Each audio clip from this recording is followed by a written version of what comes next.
Salut à vous, les visiteurs de l'histoire. Aujourd'hui, je vais vous parler de l'histoire de la Révolution française.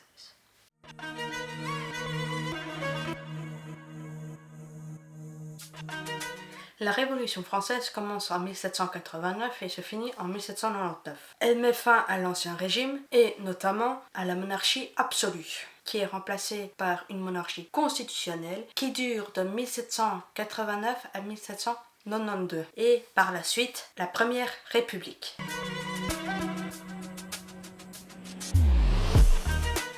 Il y a une foule qui se trouve devant la prison. Les soldats se trouvent à l'intérieur de cette dernière et tirent sur la foule. Mais le gouverneur de la prison stoppe les tirs sur cette foule. Il se trouve que c'est la première manifestation organisée par des révolutionnaires et l'histoire a retenu cette date et des années plus tard, le jour de la fête nationale française a été mis à cette date-ci, donc qui est le 14 juillet.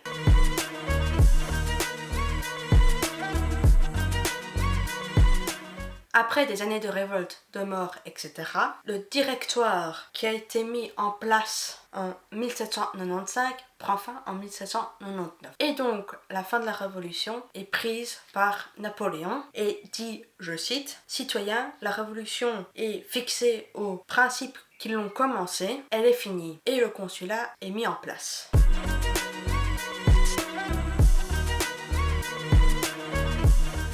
Les personnes les plus connues et qui ont marqué la Révolution sont Louis XVI, qui est roi de France à ce moment. Il a été guillotiné le 21 janvier 1793.